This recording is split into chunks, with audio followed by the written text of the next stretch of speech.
मैं आपसे बात करना चाहता हूँ आपके जीवन के लक्ष्य और आपके प्रार्थना के लक्ष्य के विषय में। हम सब के सब एक लंबी दूरी की दौड़ दौड़ रहे हैं। इब्रानियों 12 अध्याय उसकी पहली आयत में बाइबल कहती है, जो दौड़ हमें दौड़नी है उसे धीरज के साथ दौड़ें। और ये मसीही जीवन की तुलना एक लंबी दूरी की दौड़ से करती है। बहुत से लोग तेजी से दौड़ रहे हैं और वो ये सोचते हैं कि वे चैंपियन हो जाएंगे और फिर वे थक जाते हैं। देखिए, परमेश्वर यह नहीं चाहता कि हम केवल थोड़े समय के लिए दौड़ें। वे चाहते हैं कि हम लंबी दूरी की दौड़ को दौड़ें जो उसने हमको सौंपी है। अब ये लंबी दूरी की दौड़ क्या है? बाइबल कहती है कि यीशु की तरफ ताकते रहें जो हमारे विश्वास का कर्ता और उसको सिद्ध करने वाला है। तो हम क्या कर रहे हैं? हम दौड़ रहे हैं और इस दौड़ में हमें मसीह की तरफ देखना है और इसके साथ साथ इस दौड़ में हमारा एक लक्ष्य है।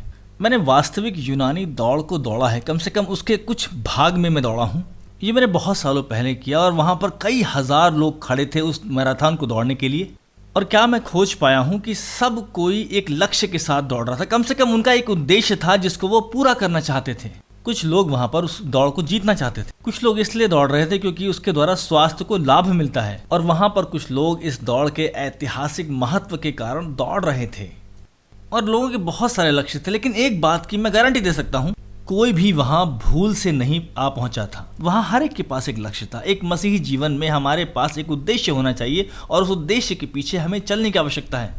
वो क्या है जिसे मुझे और आपको अपने मसीही जीवन में खोजने की आवश्यकता है? विशेषकर हमारे प्रार्थना जीवन में हमारा लक्ष्य क्या होना चाहिए? बाइबल इब्रानी 12 में जब ये कहती है कि यीशु की तरफ ताकते रहो, उसके बाद वो कहती है, दूसरी आयत के बाद बाइबल 14वीं आयत में यह कहती है कि सबके साथ मेल मिलाप रखो और पवित्रता के खोजी बनो, जिसके बिना कोई भी परमेश्वर को नहीं देखेगा। तो हमारा लक्ष्य ये होना चाहिए कि हम हर एक इंसान के साथ मेल मिलाप रखें, पवित्रता को खोजें। अब पवित्रता क्या है? सबसे पहले पवित्रता मसीह की समानता है। ध्यान दीजिए, आयत 2 क्या कहती है? हमारे विश्वास के कर्ता और सिद्ध करने वाले यीशु की तरफ ताकते रहें। देखिए, केवल एक ही सच्चा पवित्र व्यक्ति है और वो यीशु है। देखिए, पवित्र शब्द अपने आप में एक अलग ही वर्ग है। यीशु अपने आप में एक कैटेगरी, एक वर्ग है। यीशु की तुलना किसी से भी नहीं हो सकती। वो पूर्ण परमेश्वर था और पूर्ण मनुष्य भी था।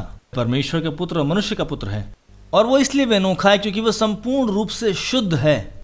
उसने ऐसा जीवन जिया जैसा जिया जाना चाहिए। उसने ऐसा प्रेम किया जैसा कभी किसी ने नहीं किया।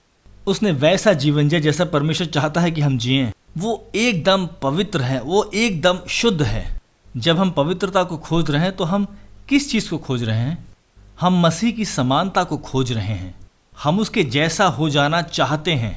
वो मेरा लक्ष्य है, वही मेरा उद्देश्य है। मेरे जीवन का यही उद्देश्य है, मेरी चाहत है, मेरा पैशन है। और जब आप प्रार्थना करें तो ऐसे प्रार्थना करें, प्रभु आज मुझे यीशु के समान बनाएं। मैं बिल्कुल यीशु से भिन्न हूं, प्रभु मुझे यीशु के समान बनाएं।